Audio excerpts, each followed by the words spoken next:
네, 강건작 위원님. 네.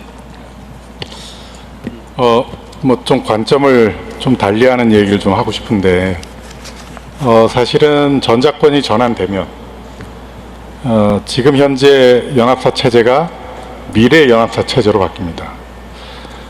연합사 체제는 사실은 한미가 공동의 판단, 그 다음에 신뢰를 기반으로 지금까지 잘 작동해 왔고, 그 다음에 사실 뭐 전쟁 억제의 기한바도 분명해서 미래에 전작권이 전환돼도 미래에도 이제 그런 체제로 가겠다 하는 그런 공감대가 있는 것이 분명합니다. 그런데 만약에 한미의 어떤 판단이 달라질 경우, 이를테면 한반도 방위는 한국군 단독으로 할 수 있으니까 미군은 뭐 지원만 하겠다라고 하는 순간 사실상 우리가 전적으로 책임져야 되는 구조인 것도 사실입니다. 게다가 이제 전시와 평시가 나눠진다는 것이 전작권이 없는 것도 세계에서 유일하지만 또 그런 지휘 구조를 갖고 있는 것도 세계에서 유일하기 때문에 미래의 어떤 전작권의 환수의 최종 상태를 우리가 잘 그리면서 그 사이에 생길 수 있는 그 회색지대까지 잘 커버하는 그런 고민을 좀 구체적으로 해서 추진하면 국민들이 훨씬 더 안심하고 그 다음에 더 확고한 전작권 환수가 되지 않을까라고 생각을 합니다. 이상입니다. 네, 감사합니다. 다음으로 유승준 위원께 발언 기회 드리도록 하겠습니다. 예, 전 조금 다른 측면에서 말씀을 좀 드리도록 하겠습니다. 최근 미국이 주도한 이란 전쟁을 보면서 전작권 회복의 필요성이나 당위성에 대해서 이건 점점 더 커지고 있다라고 느꼈습니다. 많은 국민들이 여기에 대해서 동의하실 겁니다. 아무쪼록 미측을 협상을 통해서 또는 설득을 통해서 미 정부의 정책적 결단이 빨리 이끌어내 주실 것을 고대하면서 두 가지 정도 의견을 드리고자 합니다. 첫 번째, 대미 협상이나 설득 시에 고려할 점에 대해서 말씀드리겠습니다.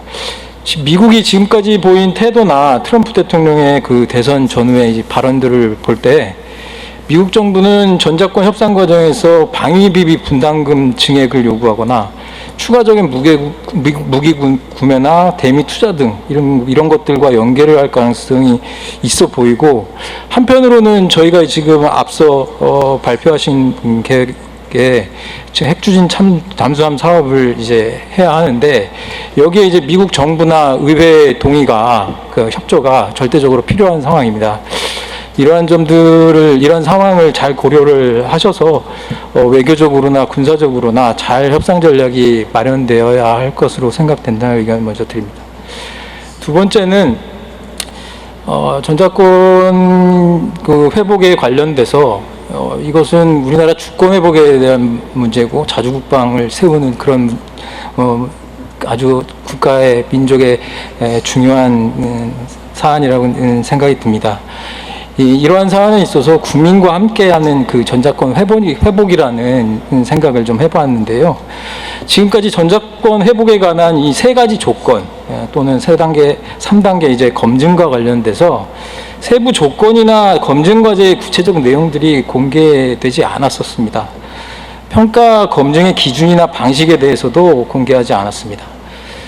이러한 상황이라면 국민들 시선에서는 사실상 미국의 입장에 따라서 전작권 회복 시기가 결정되는 것 아니냐라는 평가가 나올 수밖에 없습니다. 세부 검증 결과는 공개하기가 곤란하다고 하더라도 최소한 주요 과제나 평가 방식 이런 것들은 좀 공개를 하고, 평가 검증 결과도 가능한 한 범위 내에서는 최대한 공개해서 주권 회복에 대한 국민들의 열망이나 관심을 끌어올리고 보다 다양한 지혜 이런 능력들을 결집해서 그것을 미국을 설득하거나 미국을 상대로 협상하는 데 있어서 큰 에너지로 삼을 수 있었으면 좋겠습니다.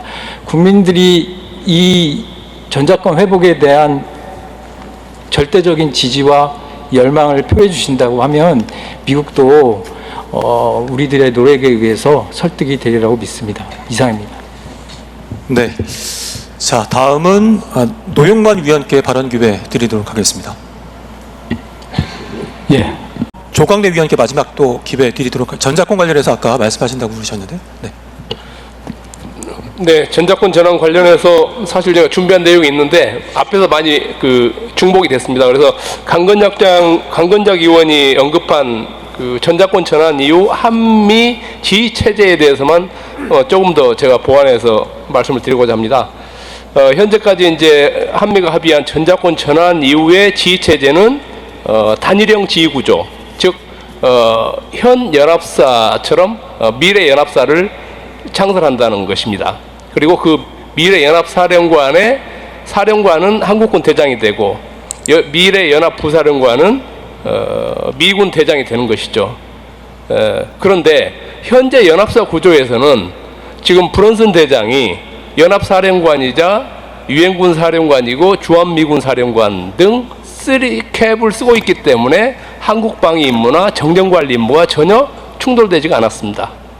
그러나 이제 미래 연합사 구조에서는 한국 방위를 책임지는 한국군 대장과 유엔군 사령관으로서 한반도의 정전관리 업무를 담당하는 유엔군 사령관이 이제 별개의 사람이 되기 때문에 이 둘이서 어떤 갈등 상황이 생길 수 있고 충돌할 수가 있다는 것입니다.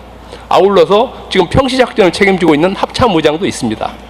그래서 합참의장과 미래연합사령관, 유엔군 사령관 이 세 명에게 역할과 또 책임과 권한을 정교하게 잘 부여해야 된다고 생각합니다. 아울러서 전작권 전환에 대비해서 미군들이 이제 유엔사 재활성화 프로그램을 가동하고 있는 것으로 알고 있습니다. 그 유엔사 재활성화 프로그램에 가급적 한국군이 다소 편성되어서 유엔사에 편성된 한국군들이 매개가 되어서 미래연합사와 유엔사의 협조 및 지원 체계를 잘 구축할 수 있도록 그렇게 검토가 되었으면 좋겠다라는 말씀을 드립니다. 이상입니다. 네, 감사합니다. 위원님들 중심으로 해서 전작권 조기 회복 또 AI 무인 전투체계 군대로의 전환 안건에 대해서 자유 토의를 진행했습니다. 여러분들을 이렇게 만나게 돼서 반갑습니다. 우리나라는 우리 힘으로 스스로 지킨다라는 의지를 바탕으로 대한민국 국방의 미래를 위해서 지혜를 모으는 의미 있는 시간이 되기를 바랍니다. 스스로 방어하지 못하는 나라 상정할 수가 있겠습니까? 국가가 스스로 방어하는 즉 자주국방이 확고한 나라가 진정한 국가의 완성된 모습입니다. 오늘 첫 회의에서는 핵추진 잠수함 건조와 전시작전 지휘권 조기 회복 등을 논의할 예정입니다. 굳건한 한미 동맹을 기반으로 건조하게 될 핵추진 잠수함은 우리 한반도의 평화와 안보를 우리 스스로 책임지겠다는 의지의 상징입니다. 나아가 대한민국 방위산업 역량 강화에도 크게 기여하게 될 것입니다. 전작권 회복은 자주국방의 핵심 요소로서 대한민국이 한반도를 방어하는 주체로 그 위상을 더욱 분명하게 하는 계기가 될 것입니다. 앞으로 한미 간 긴밀한 협의를 통해 전환 시기를 포함한 구체적인 전작권 회복 로드맵을 완성해 나갈 것입니다. 국제정세가 시시각각 변하는 만큼 현대전의 양상 또한 급변하고 있습니다. 단순히 병력 숫자의 우위가 아니라 인공지능과 빅데이터로 상황을 판단하고 드론과 로봇이 전투를 치르는 미래형 전장으로 진화하는 시대에는 우리의 기술과 무장력이 핵심적인 기준이 될 것입니다. 우리도 이에 발맞춰서 국방 전환에 첨단 과학 기술을 접목해서 미래전에서 언제나 상대를 압도할 수 있는 스마트 강군으로 도약해야 됩니다. 미래국방전략위원회는 단순한 자문기구를 넘어 대한민국 국방의 내일을 직접 설계하는 중요한 역할을 맡고 있습니다.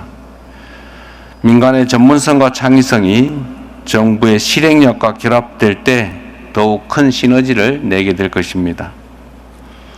저 역시 위원장으로서 논의되는 내용을 각별하게 챙기고 관련한 지원도 아끼지 않겠습니다. 오늘 의미 있는 첫 회의가 되기를 기대하며 여러분의 허심탄회한 의견 개진을 기대합니다. 반갑습니다. 고맙습니다. 네, 대통령님의 뜻깊은 말씀 감사드립니다.